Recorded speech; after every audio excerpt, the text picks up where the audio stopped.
Now, Osin is not here. Just explain why. Well, he sends his apologies. There.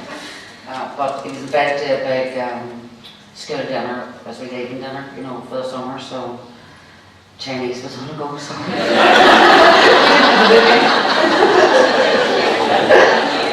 Osin is how old?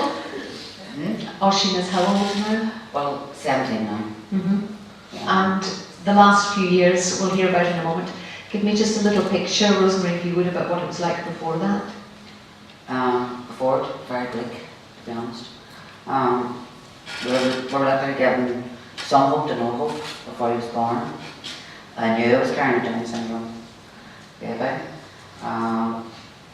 They told me that there was going to be heart problems, kidney problems, bowel problems, every sort of problem, but it was looking at 5 hours to live when he came into the world.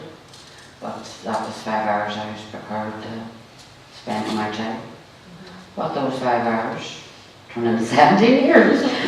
So It's a bit of a wonder boy. I call him Wonder Baby. He's my mom, like, you know. We never had, to be honest, no backup.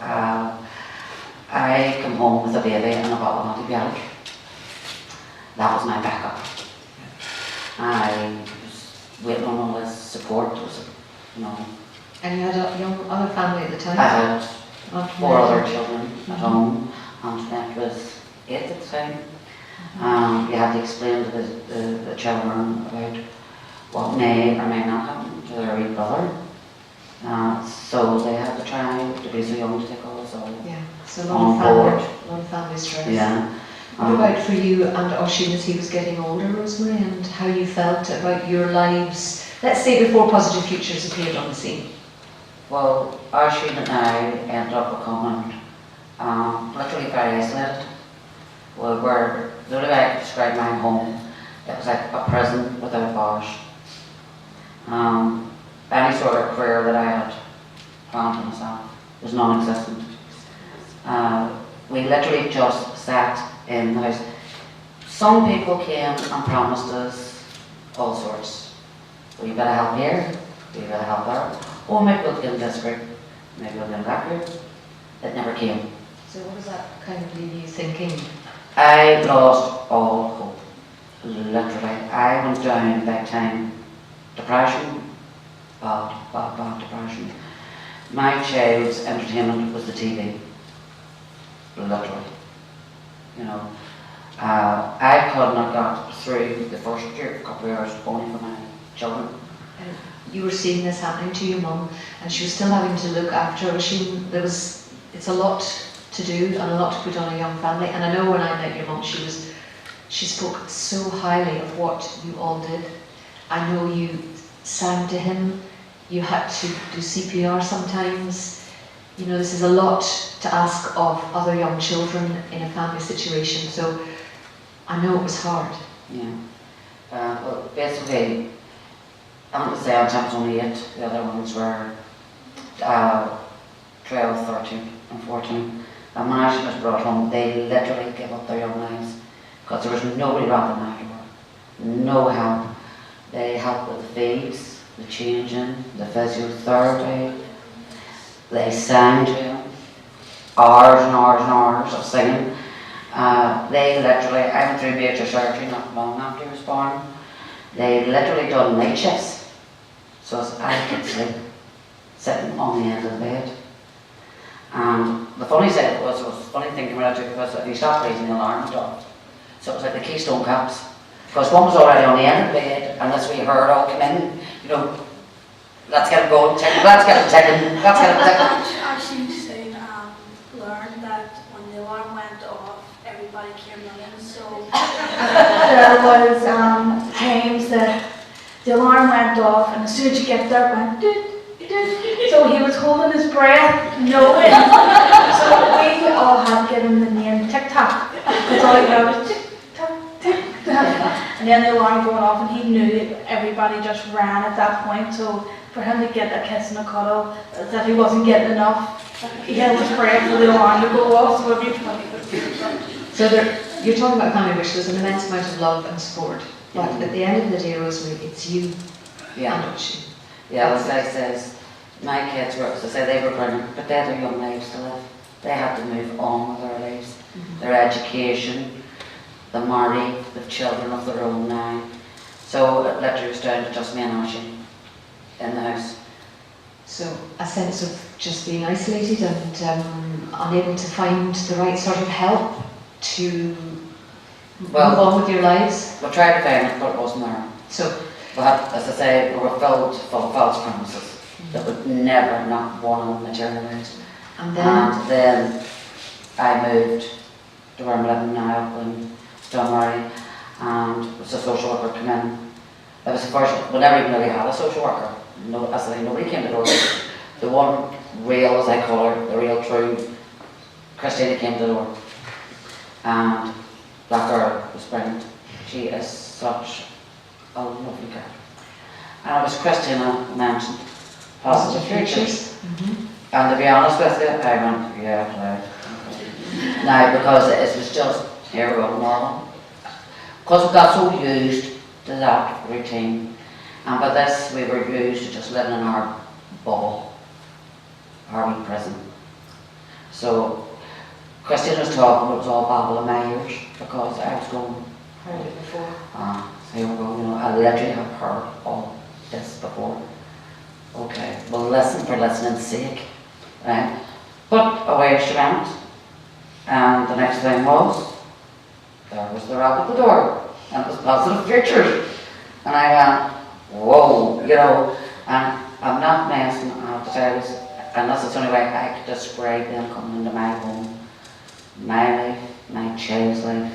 It was like a breath of fresh air. That is literally what it felt like. As if somebody run into my house, opened all the windows and the doors, and this big breath of fresh air came in. And they took my child. I never knew what it was to have about 10 myself. Just even relax, watch TV, get a shower, right? And they took my son, and my son was very withdrawn, as his sister would tell you. He wasn't interacting, he never knew, hardly interact with his peers or whatever. And they took my child, and they introduced him, they taught him how to be independent, to look after himself. He was out doing arts, cross. My child was out doing canoe. Right? My child was out the doors, it was fascinating, but he was doing canoe. Right? He was out doing everything, and he was in buddy groups, and he was making friends, and he was interacting, and I now have a totally different child back. That's just over 2 years. Well, about 3 years. My son is independent, he's confident, he's outgoing, he's a better social calendar, hasn't he, than anybody? I haven't even got a book, he's got a book. So, it's just, but it's not only that, but the most important thing about positive futures, they were fantastic to my son. They were brilliant to me. Because I started to feel inhuman. I turned into a shell that I thought I was just this thing walking around my house. And they made me feel that I was human again. There was somebody listening to me. There was somebody there for me.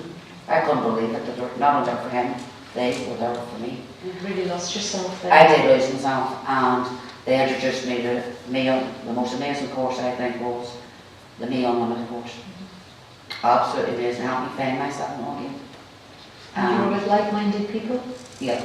People who understood? People who understood. We were with people who was in the same category, the same box, whatever you want to put us in. But when one cried, we all cried, because everybody in that room knew what you were talking about. And they understood what you were going through, because they were going through the exact same thing. And it brought such benefit to the whole of us. So here we have a situation where it's not just about supporting the individual. The best support supports the whole family. It's about the whole family group. And the McCrudden family are a perfect example of that. We're sorry Osin can't be with us today because, as Rosemary would say, he's got this wee twinkle in his eye and you just know, and a wee bit of devilment there. And you would know it. Oh, I love his memories, full of mischief. Mischievous glint, it just sparks out at you, you know, so So we're what sorry. obvious to them, but Yeah, you can't be here with us today, but having you here, I'm just talking as a mother about him and about how you have refound yourself, because it's not just about Osin No. here, it's about you, and I bet you notice a difference in your mum, do you? Do you see her just the better for it all as well, which is what you want? Yeah, because I have seen her through all the stressful times, and I've seen everything at home and how stressful Osin can be, and going out every so often, he's not as frustrated anymore, he's not lashing out, because Osin can, he hurts himself and he can hurt others, and it was starting to get very frustrating. But now that he's out all the time and he has more things to look forward to, and he's coming home and buzzing about everything, he's coming home and talking about it and getting ready for the next thing. So he's a completely different person. He's just like every other 17-year-old boy now. Thank you.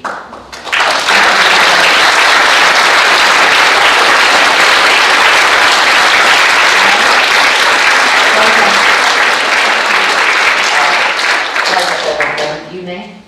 I think everybody in this room will agree with me that we all, I would like to say thank you to Positive Futures, because if they weren't there, I don't think any of us or a lot of us would be sitting in a better place that we're sitting in today. So could you all please, along with me, thank Positive Futures. Thank you so much.